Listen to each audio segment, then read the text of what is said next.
I know that sometimes community members feel that they may have been slighted or not fair, but I just want to say, I want to commend staff for their patience, their dedication.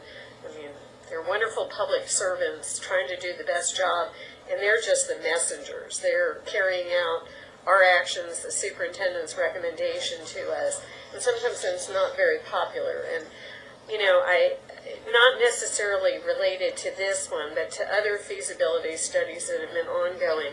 I mean, I have read some emails to staff that I just find, bordering on abusive, and, people may not be happy with our decisions that we ask them to carry out, but I know that Dennis Cross and Debbie go out and try and do the best they can in getting the information from a wide array of stakeholders, or Ray Marmotti, anyone who's charged with this.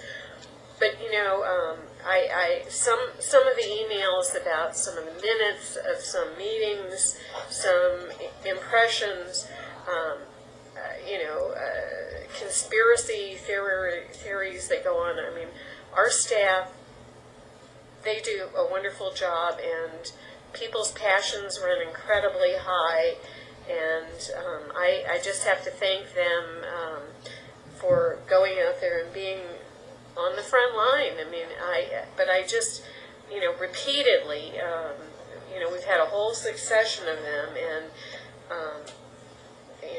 I just personally want to thank them, for being our messengers, and ask people, please don't shoot the messengers.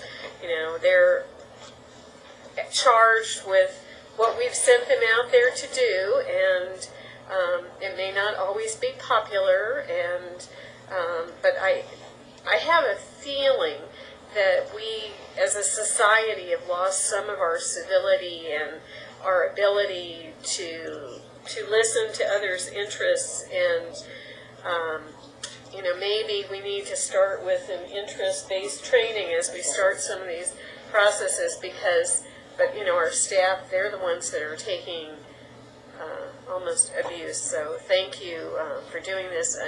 But we want to get it right. I mean, it's in the case of a high school, it's about every 40 to 50 years that we do this. We need to get it right. We need to meet the needs of our students. We need to protect the public funds that we're charged with. But everyone tries to do the best they can, and I just would urge people to take a deep breath and put yourself in other people's shoes. I'll let you go before. I don't want to get too far off on this trail, but I do want to say that, we had a presentation from Eric Davis with some videos that I found to be extraordinarily helpful and forward-thinking. And at the time, I mentioned to Mr. Davis that, we interact, our system interacts with the public in multiple ways. And a lot of that is, in fact, when you go into the front office of a school. And the difference between somebody sort of chatting and ignoring you as you stand there waiting for them to acknowledge that you're there, versus what he demonstrated on the video, which was, put down the phone and can I help you with a smile. And I mentioned to him at the time that I thought that there was, frankly, some work to do with regard to facilities staff, because there is as much interaction as people go out and do these facilities studies, in being the same kind of careful and open and welcoming, in the same way that we would want to see in our front offices. So, we are trying to encourage a culture of respect, both internally and externally.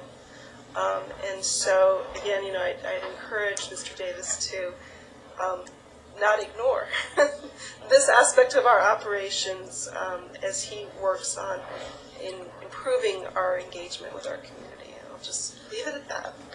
Let me, I'm hoping that we can end this portion of the conversation for a variety of reasons. I think that we have to continually work to improve what we do. on your staff and the administration in general is constantly working at that.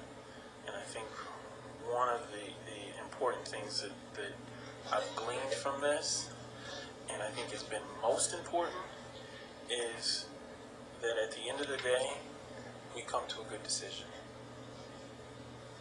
And I can guarantee that every time we go through a process, we're gonna miss some niceties in it. We're going to at some point step on some toes. Sometimes they have to be stepped on. I'm not saying that if there's ever a time that we will accept unprofessional behavior, I don't know that we see that.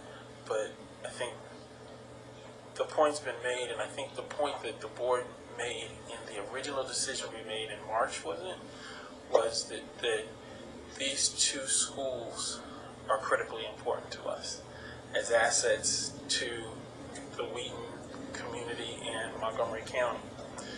And I want to join with my colleagues who have thanked staff for the hard work of getting there, because I think a lot of folks thought what was going to come from this was basically going to be that one building solution, and that was rigidly set in stone and that's where we had to go. And I think the evidence is that, one, it may have been an option, but it isn't necessarily the best option. And what's most important for us in the long term is to get to the best option. And so I strongly believe that what is listed here in terms of the two building option, the recommendation that's come from the superintendent for option A is in fact the best option long term. So one, I want to say thank you to staff, and again, like I said earlier, we can't say it enough, and I totally agree with you, Ms. O'Neill. Staff, you guys come out on the front lines, and you get the abuse that folks may dole out to you, because our community is passionate about their children and their children's future and the opportunities that we can afford our kids. Okay, but at the end of the day, I am grateful that we can make good decisions based on your good work. So, unless folks have other items to be discussed on this, I'd like us to move on the motion, which was to adopt the green sheet. The recommendation that has come from the superintendent based on the feasibility study was to go with option A. All in favor? It is unanimous. And I want to thank staff again. Thank you. Congratulations.